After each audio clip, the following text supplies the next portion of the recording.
How many of you know you are the obstacle to your own success? How many of you, even by knowing that, still procrastinate? Isn't it ironic and funny that we know we're the obstacle to reach our success, yet we still put it up to chance and procrastinate? Today I want to convince you to stop procrastinating and reach your highest potential. In doing so, I want to talk about why procrastination is bad, why we procrastinate, and what we can do to avoid it. So why is procrastination bad? Well, it limits us in reaching our most desired goals. Imagine all the people that have actually, or could have, created a change in the world but didn't because they procrastinated. Now imagine the people that did create a change in the world, but what it would be like if they had procrastinated. Maybe no phones, no light bulb, no penicillin, I can go on. It creates stress. This happens to me, but I think I'm not the only one.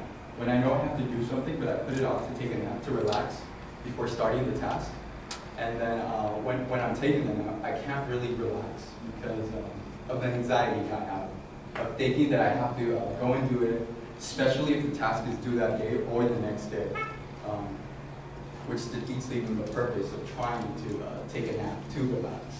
Which could have been all avoided if you would have just done it and then just calmly taking a rest or sit down, text, whatever you have to do, and not even think, knowing that you have to do that task.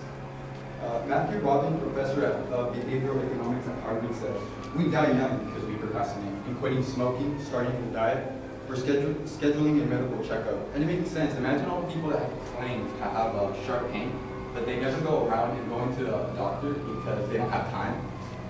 And once it gets really bad, they do decide to go, but only to find out that they only have a few months to live.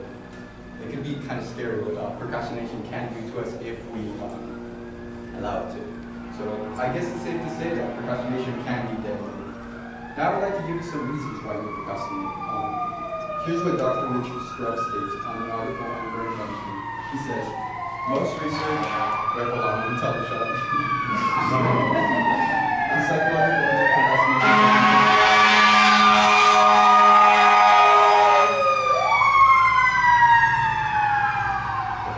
Most research on the psychological roots of procrastination has been concerned with the role of the prefrontal cortex, consistent with the notion that procrastination is strongly related to impulsiveness.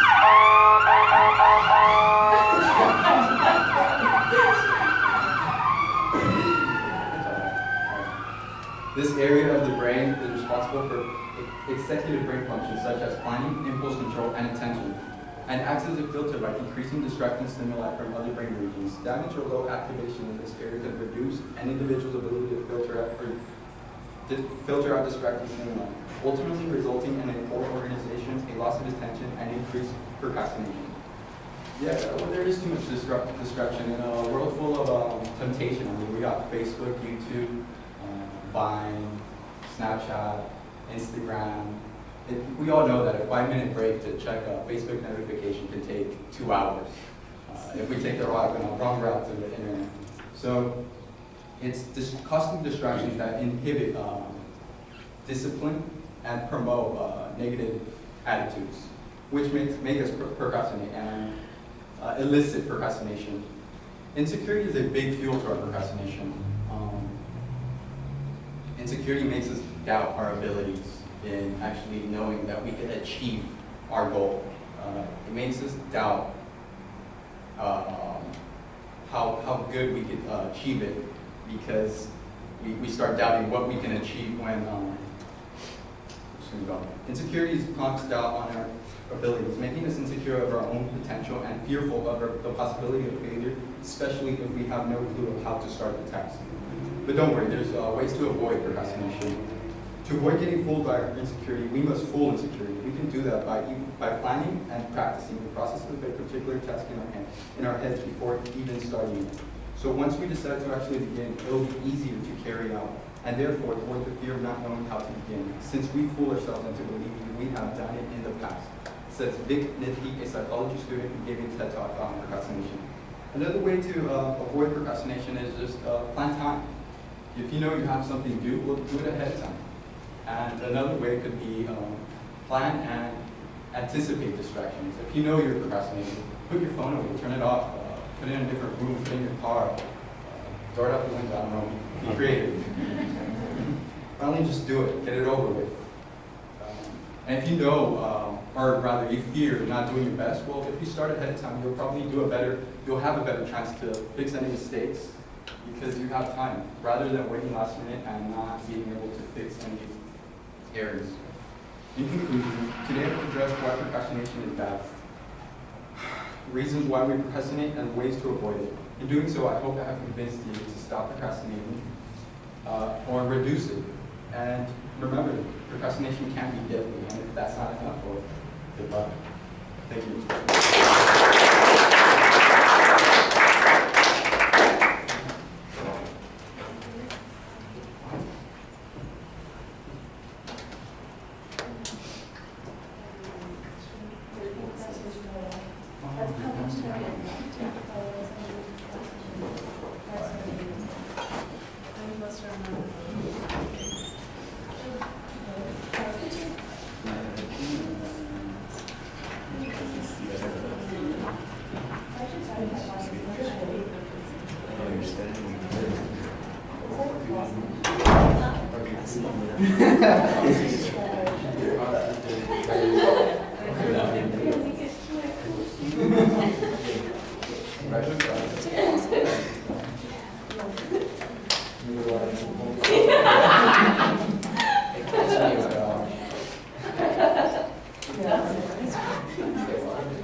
All right, Fiorella, right? Yes. Tell us what you thought. Well, first off, I really enjoyed your topic. I think I related, and most of us here as college students, we procrastinate a lot. And your examples such as school, social media, and the health were very interesting and intriguing. You were very confident, and you had really good eye contact throughout. Occasionally, you did look down only to look at your quotes, but I did notice at the end you looked more down your notes for the conclusion, but that was the only time I saw you really look down. But other than that, it was a very good speech and retained my attention.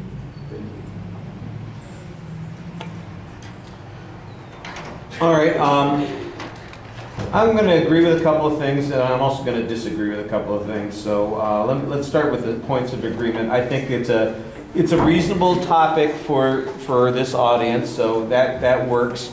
And as a consequence, it seems strange to me that you didn't have more examples and more data that talked about people in these circumstances, students especially. That opening section is just full of ambiguities. Imagine if all those people procrastinate, all the things that we wouldn't have invented. And so on. I mean, it's just like, what the heck? That could be anything. That sounds like an impromptu speech that's going on there, something that you hadn't really thought about very much.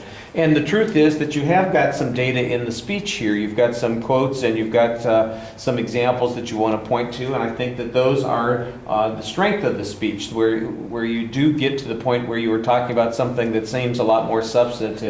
And the fact that you can find incidents that the audience can relate to also works, especially when we're talking about social media, which is a big distraction now and creates a justification for procrastinating. Before, we just felt guilty about procrastinating. Now we feel like we're actually doing something while we're procrastinating. And so it's a very different kind of experience. I'm sure that there's more data on this, but this has got to be a field that there's going to be a lot of research on in the next few years.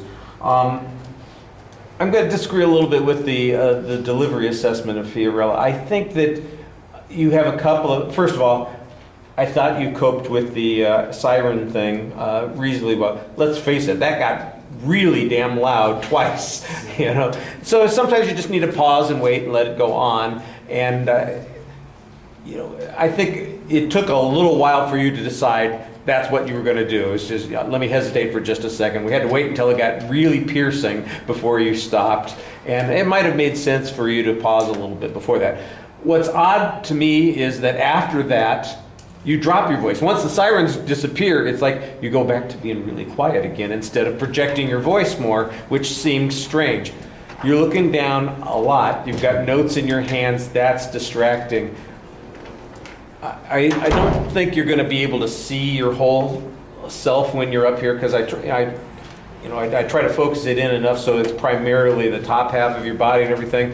But you should watch your video because you are moving around a lot. It's like not quite a dance, but it is, it's backwards, forward, sideways, backward, and that's where all of your anxiety is coming out in your feet. And so you got to get a little bit more control over those sorts of things. At this point in the semester, you should really be on top of that because we've talked about those sorts of things several times.